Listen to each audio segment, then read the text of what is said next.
Doenças de plantas. E afinal, como eu posso definir doenças de plantas? Muitas são as definições, muitos são os conceitos, mas o principal deles e mais abrangente é esse que eu vou mostrar para vocês a seguir. Doença é o mau funcionamento das células e tecidos da planta que resulta da sua contínua irritação, seja por um micro-organismo ou por um fator ambiental como a temperatura, por exemplo, e que conduz ao desenvolvimento de sintomas. Esse mau funcionamento pode resultar num dano parcial ou morte da planta e de suas partes. Resumindo, para ter uma doença de planta, eu preciso observar que essa interferência é prejudicial nos processos fisiológicos normais da planta, como a fotossíntese e a respiração. Essa planta ela começa a desempenhar normalmente suas funções. Principalmente eu tenho que observar um processo celular contínuo, não momentâneo, desse fator que está induzindo os sintomas. Se eu pensar que a infestação de lagarta, ela causa sintomas, como a gente pode ver aqui logo abaixo, ela vai prejudicar o desenvolvimento dessa planta, afetando, por exemplo, o processo fotossintético. Eu posso considerar o ataque de uma lagarta como uma doença? Na verdade, não. Por quê? Porque apesar de ter quase todos as características fundamentais que a gente falou no slide anterior para ser uma doença, o ataque de uma lagarta a uma planta, ele não é contínuo, ele é momentâneo. Ou seja, a partir do momento que essa lagarta deixa de se alimentar dessa folha, o processo de irritação por conta dela nas células é parado imediatamente, ele é momentâneo. Então, em fitopatologia, a gente dá o nome de injúria a essa ação momentânea por um fator físico ou químico sobre a planta. Então, a atuação desses fatores eu tenho que pensar sempre na célula, tem uma duração limitada. Aqui mais alguns exemplos, eu tenho melancias que estão apresentando esses sintomas por conta de uma chuva de granizo. Aqui eu tenho repolhos também, que mostram sintomas após uma chuva de granizo. Processo esse que eu chamo de injúria. Em plantas de grande porte também eu posso ter injúria. Olha aqui nessas palmeiras, elas estão amarelecendo e secando, do mesmo jeito que essa árvore aqui secou completamente por conta de uma queda de raio. Raio, processo momentâneo, injúria. Aqui também esse gramado, olha aqui apresentando sintomas que vão interferir na fisiologia desse gramado, só que foi um processo momentâneo que também aqui nesses campos de repolho levou à formação de uma reboleira, se vocês olharem aqui, e também aqui. Só que a gente tem que ter em mente que fatores físicos e químicos, eles podem causar doenças e não somente injúrias. A diferença está, novamente, na questão do tempo em que esse fator vai atuar na célula daquela planta. Se eu estou falando de injúria, essa atuação é momentânea, cessa o seu dano à célula logo depois que esse fator ele se interrompe, ele acaba. No caso de doença abiótica, não. A célula ainda continua sofrendo danos mesmo após a interrupção desse fator. Outra diferença importante para vocês notarem nessa aula é a questão de diferenciar uma doença causada por um micro-organismo, que é transmissível de uma planta para outra, que eu chamo de doença biótica ou infecciosa, de uma doença abiótica ou não infecciosa, que são os fatores de ambiente causando sintomas e que não são transmissíveis de uma planta para outra. Hoje, na aula, a gente vai chamar a atenção principalmente das doenças abióticas e seus sintomas. A maior parte do curso a gente vai focar nas doenças bióticas. Então, o que é uma doença abiótica? A gente chama ela de doença não infecciosa ou uma doença fisiológica. A alteração é feita por fatores ambientais ou fatores químicos, como poluentes do ar, por exemplo, e como herbicidas. Só que essa alteração é induzida de maneira contínua. Aqui estão alguns exemplos de fatores como altas temperaturas, que podem causar sintomas do tipo esse aqui que a gente está vendo aqui à esquerda em pimentão e aqui embaixo no tomate, quando a gente tem altas temperaturas no ar, principalmente por conta da insolação, da radiação solar. Mas é importante frisar que não só pela radiação, pelo sol, a gente tem sintomas por altas temperaturas. As altas temperaturas também podem ser encontradas inclusive no solo e causar danos, como por exemplo aqui essas cenouras que foram afetadas drasticamente por excesso de calor na superfície do solo. Novamente, o sol causando queimadura. Aqui a gente vê queimadura em maçã, logo abaixo sintomas de queimadura em pimentão, e aqui um sintoma que a gente chama de ombro amarelo, muito comum no tomate. A parte mais exposta à insolação, ela fica amarelecida. Doença abiótica pelo fator temperatura. Mas só as altas temperaturas afetam e causam sintomas e doenças abióticas em plantas? Não, baixas temperaturas também.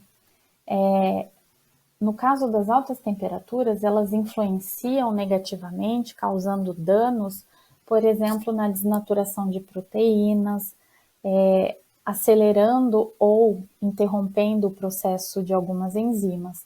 No caso de baixas temperaturas, o dano acontece por conta do congelamento da água que existe entre e dentro das células. E esses cristais de gelo, eles vão romper a membrana plasmática, por exemplo, a parede celular, e vão causar o que a gente está visualizando aqui, por exemplo, em folhas de tomate, aqui em folhas de batata, ou mesmo a redução e queda de folhas e de crescimento desse arbusto. E aqui também um sintoma causado por baixa temperatura, doença abiótica em maçã. As baixas temperaturas, elas podem causar sintomas e danos não só em folhas e frutos, mas aqui a gente vê esses rachados, olha aqui também à esquerda, por conta de baixa temperatura. Em relação à água como fator causando doença abiótica, o déficit hídrico ele é muito comum e um dos causadores desse tipo de doenças. A gente vê que quando a gente tem um déficit hídrico no solo, uma falta de água, a planta ela sofre, vai mostrando um desenvolvimento menor em relação às outras, ela murcha e pode inclusive perder as folhas. Ao contrário do déficit hídrico, apesar de menor frequência, o excesso de umidade do solo também pode causar, como a gente vê aqui, ó, reboleiras, mostrando que aqui houve um encharcamento desse solo, uma drenagem não foi suficiente aqui, e a falta de oxigenação das raízes fez com que eu tivesse sintomas e perdas de plantas. Abaixo eu também tenho alguns sintomas bastante diferentes que eu posso encontrar por conta de excesso de umidade. Deficiência nutricional, seja por macro ou micronutrientes, eu considero também como uma doença abiótica. Isso significa que a falta de determinado nutriente, e muitas vezes também o excesso, por que não, de micronutrientes, por exemplo, eu posso ver sintomas como esses que eu estou mostrando aqui para vocês. E eu considero como doença abiótica porque essa falta de nutriente, ela leva a um processo contínuo de irritação nas células da planta. Só como a título de exemplo, a deficiência nutricional muito frequente na cultura do tomate é a deficiência de cálcio, que causa o que a gente chama de podridão apical ou fundo preto, como a gente pode ver aqui. A parte de baixo do fruto, ela fica enegrecida e muitas vezes, inclusive, serve de porta de entrada para patógenos oportunistas. Só que nós temos que ter em mente que esses patógenos chegaram depois por conta da deficiência. Então, o causador é um fator químico, é um fator de deficiência nutricional, um fator abiótico, e não o micro-organismo que se aproveitou daquela condição propiciada pela deficiência do nutriente e chegou lá depois. Situação bastante comum que vocês podem encontrar são sintomas causados por aplicação de herbicida, por deriva de herbicida. Então, eu vou ter malformações nas plantas, como a gente pode ver aqui, ou nos frutos, e mesmo reboleiras, que me indicam que um produto químico foi ali aplicado e o seu dano causou esse tipo de sintoma. É importante frisar que quando a gente pensa em injúria e doença abiótica, talvez uma certa confusão paire na nossa cabeça. Talvez a dúvida: professora, mas quando eu aplico um herbicida, eu aplico uma aplicação momentânea, é rápido, né? Por que então eu considero uma aplicação de herbicida, um sintoma causado pela aplicação de herbicida, como uma doença abiótica e não como uma injúria? A resposta está exatamente na questão que a gente tem que pensar que, mesmo que a ação de aplicar o herbicida ela seja momentânea, a partir do momento que eu cesso a aplicação de herbicida, o dano celular causado por esse produto químico, ele não vai parar imediatamente na célula, ele vai continuar, é um processo contínuo. Então, no caso de aplicação de herbicidas, os seus sintomas a gente considera como sintomas de doenças abióticas. Toxemia por insetos ou fitotoxemia. Enquanto o inseto ou o ácaro está se alimentando numa planta, além dos danos físicos decorrentes dessa alimentação e da retirada de nutrientes da planta, muitas vezes substâncias são injetadas involuntariamente pelo inseto com sua saliva. E nesse processo a planta estranha aquele produto e aquele produto vai ter um efeito prejudicial naquela planta. Então, eu tenho o que a gente chama de toxemia toda vez que, além dos danos físicos e da retirada de nutrientes, eu tenho um efeito deletério causado por essas substâncias injetadas na alimentação pelo inseto. É importante frisar que esse efeito ele pode ser localizado, ou seja, o sintoma ele fica ali onde o inseto se alimentou, ou ele pode ser sistêmico, ou eu posso enxergar sintomas muito distantes, muito além do local onde o inseto se alimentou. Então, eu posso ver uma clorose, eu posso ver uma malformação de algum determinado tecido da planta por conta dessa alimentação. A título de exemplo, apesar de eu ter duas folhas como prateado, esse prateado direito, ele é um prateado genético da planta. Ao passo que essa folha do lado esquerdo, toda branca ou prateada, como quiserem, ela é resultado de uma toxemia causada pela alimentação da mosca branca nessa folha aqui.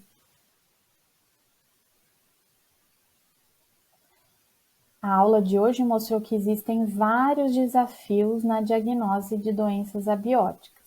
Eu quero chamar a atenção a 4 delas. Muitos fatores abióticos vão induzir sintomas muito semelhantes. Então fica difícil eu saber e diagnosticar qual foi a possível causa daquele sintoma. Os sintomas abióticos são parecidos muitas vezes com sintomas de doenças bióticas, e isso dificulta muito a minha diagnose. O agente abiótico geralmente não está presente no tecido da planta, ou mesmo no ambiente durante a diagnose. E daí, para mim, uma boa conversa vai ter que ser feita com o produtor que me chamou para aquela consultoria, porque eu preciso entender todo o processo por detrás daquele sintoma. E agentes bióticos secundários podem invadir o tecido debilitado por um fator abiótico, isso pode me confundir na diagnose. Então, como engenheiro agrônomo, no que eu posso me mirar para fazer uma diagnose mais precisa, mais correta? Eu tenho que ir atrás de indicativos. Quais são? No caso de doenças abióticas, não infecciosas, eu não vou ter sinais de micro-organismos. Eu não vou ter esporulação, eu não vou ter formação de micélio. Os sintomas, eles vão aparecer de repente no campo, no caso de doenças abióticas. O sintoma, ele vai estar com desenvolvimento semelhante e muito uniforme em toda a área. Os sintomas abióticos, geralmente no campo, eles são distribuídos uniformemente ou vão seguir a rota de aplicação de defensivos. Isso é um bom indicativo para eu me guiar na diagnose. E um outro indicativo, diferentes espécies na área podem exibir o mesmo sintoma, ou seja, eu tenho uma leguminosa e uma gramínea que estão mostrando o mesmo sintoma. Isso daí vai ser um forte indicativo de que se trata de uma doença abiótica.